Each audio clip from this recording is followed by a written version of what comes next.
জননেত্রী শেখ হাসিনা বাংলাদেশে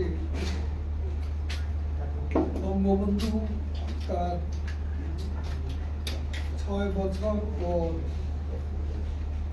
প্রবাস থেকে ফিরে এসেছিলেন বলেই বাংলাদেশের মতো ক্ষুধা দারিদ্র দুর্ভিক্ষ বাংলাদেশ আজ বিশ্বে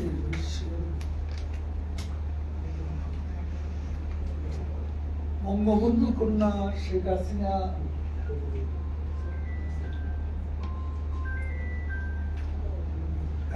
সালে 1981 সালে স্বদেশ প্রত্যাবর্তনের পর তিনি তখন 75-এর বঙ্গবন্ধু সপরিবারে নৃশংস হত্যাকাণ্ড, এরপর বাংলাদেশ তার অর্জনের অনেক কিছু হারিয়ে ফেলেছে। স্বাধীনতার আদর্শ, মুক্তিযুদ্ধের মূল্যবোধ, নিষিদ্ধ মুক্তিযুদ্ধের রণধ্বনি জয় বাংলা। বঙ্গবন্ধু নিজেই নিষিদ্ধ হয়েছে, তাকে হত্যা করে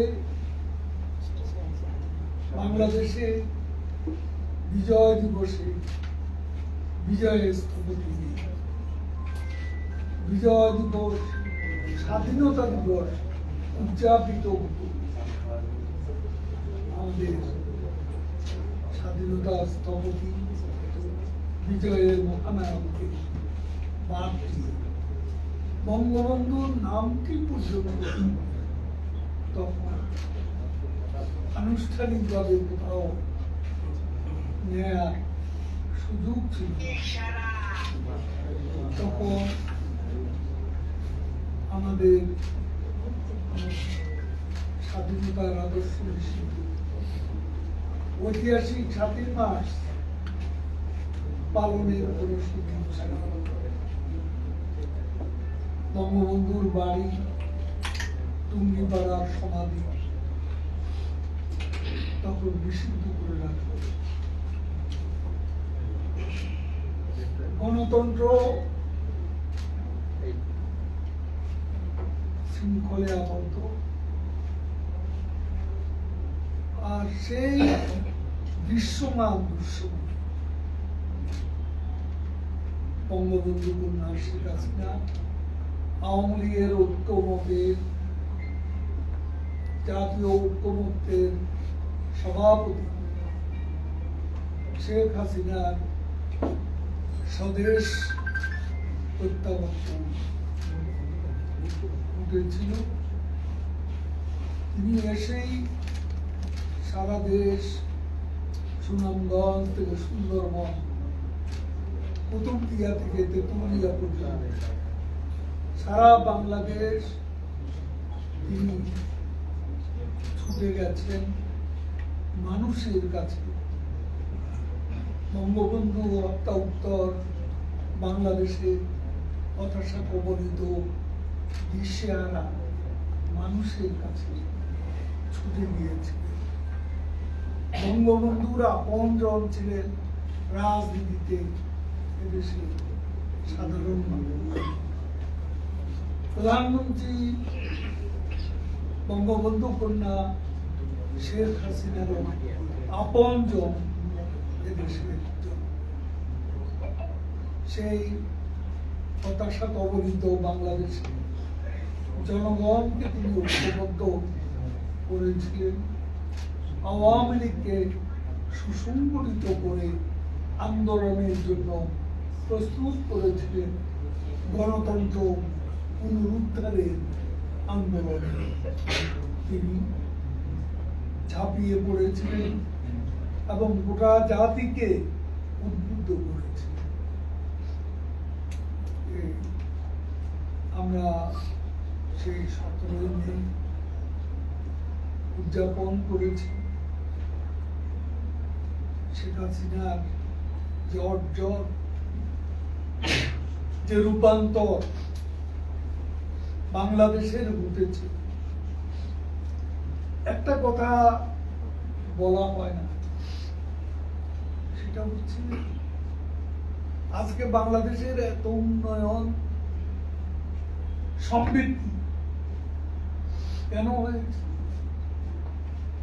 সরকারের ধারাবাহিকতা, লিডারশিপের স্ট্যাবলিটি, লিডারশিপের ধারাবাহিকতা এবং স্থায়িত্ব, এর কারণেই আসলে বাংলাদেশ এত উন্নয়ন, এত অর্জন বাংলাদেশে সম্ভব হয়েছে।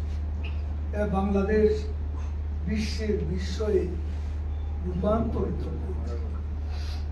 এখানে শেখ হাসিনার অর্জন একদিকে রাজনীতি খুবই স্পর্শকাতর বিষয়, যেগুলো হলো বঙ্গবন্ধু হত্যা বিচারের মতো কাজ সম্পাদন করা সুকঠিন ছিল এবং যুদ্ধাপরাধীদের বিচার করার মতো সাহস বাংলাদেশে কেউ দেখাতে পারে। বঙ্গবন্ধু, আমি বলেছি গতকালও, বঙ্গবন্ধু যুদ্ধাপরাধীদের বিচার শুরু করেছিল। 11,000 যুদ্ধাপরাধী তখন কারাগারে ছিল। জিয়াউর রহমান ক্ষমতা এসে এই 11,000 যুদ্ধাপরাধীকে ছেড়ে দিয়েছিল। এর মধ্যে 703 জন দণ্ডিত যুদ্ধাপরাধী, এদেরকে ক্ষমা করে দিয়েছে।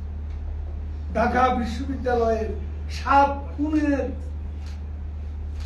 আসামি, প্রধান আসামিকে জিয়াউর রহমান ছেড়ে দিয়েছে। আজকে মির্জা ফখরুল ইসলাম যখন বলেন বাকশালী ছিল, আমি মির্জা ফখরুলকে আবারও স্মরণ করিয়ে দিতে চাই যে বাকশাল কোন এক দল নয়, এটা ছিল একটা জাতীয় দল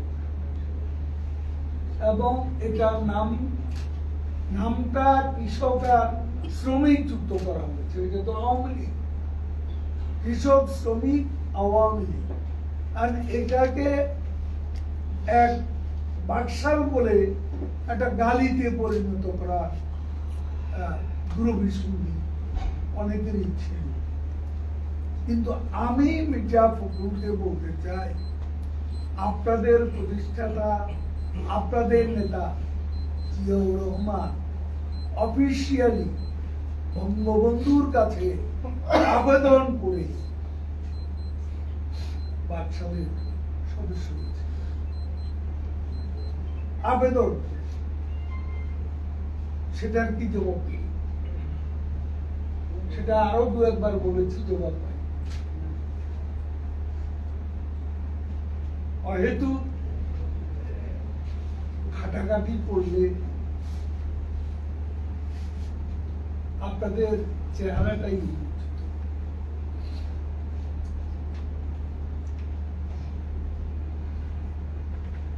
বলেন।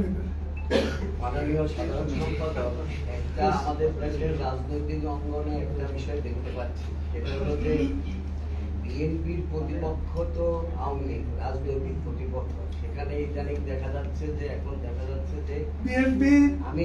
বিএনপি রাজনৈতিক শত্রু এটা তো আরো বেশি এক প্রতিপক্ষ শত্রু বলতে আচ্ছা, শত্রু একটা ডাইরেক্ট শত্রু। আচ্ছা, আমরা মনে করি তাই। আচ্ছা, কাদের বাড়ি সেখানে এখন দেখা যাচ্ছে যে বিএনপি আওয়ামী লীগের শত্রু ছেড়ে এখন ভারত বিরোধিতায় নতুন করে নেমেছে। এই ব্যাপারটা আপনি কি মনে করেন?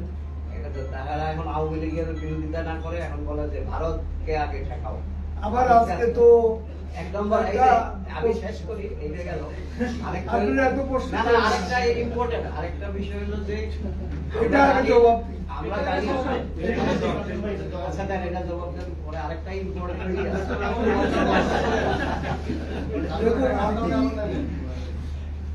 আপনি যে কথাটা বলতে চেয়েছেন,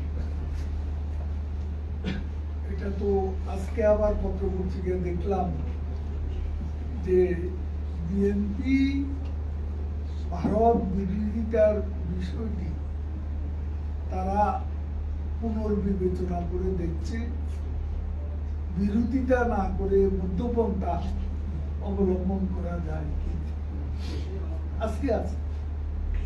তারপর বলবো আরেকটা বিষয় হলো যে আমরা জানি যে উপজেলা নির্বাচন কিন্তু মফস্বলে হচ্ছে, ঠিক না? সেখানে ঢাকাতে কোনো উপজেলা নির্বাচন হচ্ছে না, সেখানে বিএনপি দেখা যায় গুলশান, বনানী তারা ওখানে লিফলেট বিতরণ করছে। এই বিষয়টা আপনি কি মনে করেন?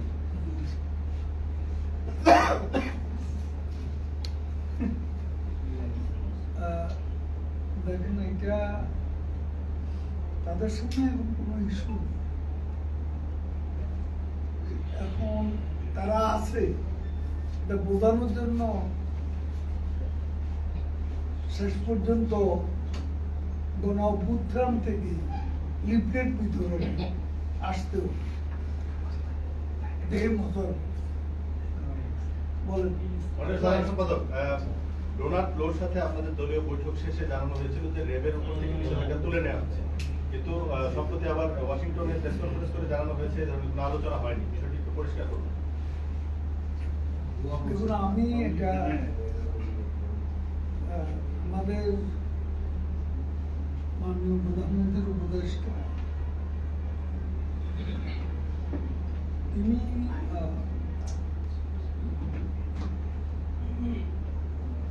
ডিনারের পর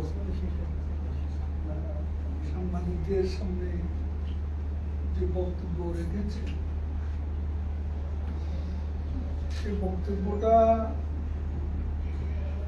যথাযথভাবে প্রকাশিত হয়েছে কিনা এটা আমি তার সঙ্গে আলাপ করলে বুঝতে পারি।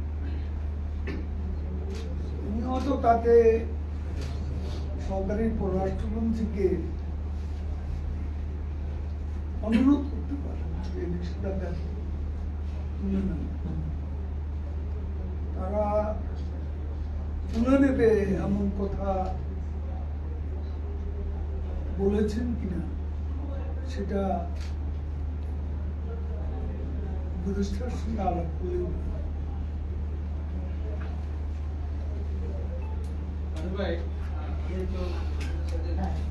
অনেকে মনে করছেন যে বাংলাদেশে গণতন্ত্রের ঘাটতির কারণে বিভিন্ন ক্ষেত্রে সমস্যা দেখা দিচ্ছে, যেমন এটার ইম্প্যাক্ট অর্থনীতি করছে, সামাজিকভাবে করছে, রাজনীতি করছে। যেমন দেখা গেল যে বাংলাদেশে একদিনে ডলারের বিপরীতে 7 টাকা কমে, 7 টাকা আমাদের মূল্যস্ফীতি, এবং দুর্নীতিটা বেড়ে যাচ্ছে। তারপরে হলো আমাদের ইনকাম ডিসপারিটিটা, আয় বৈষম্যটা খুব মানে চরমভাবে বেড়ে যাচ্ছে। এটা কি আপনি মনে করেন কিনা যে গণতন্ত্রের ঘাটতির কারণে আসলে বাংলাদেশের সব জায়গায় এক ধরনের সমস্যা হচ্ছে? ঘাটতিটা কোথায় বলেন?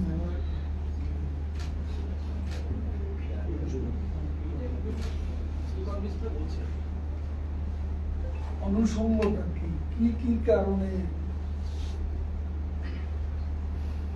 মানে দিলুর রহমান সাহেবের বক্তব্য তো বাংলাদেশের মতো। বাংলাদেশে একটা নির্বাচন হয়েছে, বিএনপি নির্বাচনে নেই, সেটা অনেকেরই আজকে মেনে নেওয়া কঠিন। এই নির্বাচনে যে বাস্তবতা এবং এই নির্বাচনটা কিন্তু ফ্রি ফেয়ার, টার্ন আউটও 42+, এটাও কম ছিল। এখন গণতন্ত্রের ঘাটতি, সংসদ আছে, সংসদ চলছে, সংসদে বিরোধী দল সরকারের সমালোচনা শুরু থেকে। আমরা তো কারো মুখ বন্ধ করি, বাইরেও যারা সংসদে নেই, বিএনপিও যখন যা খুশি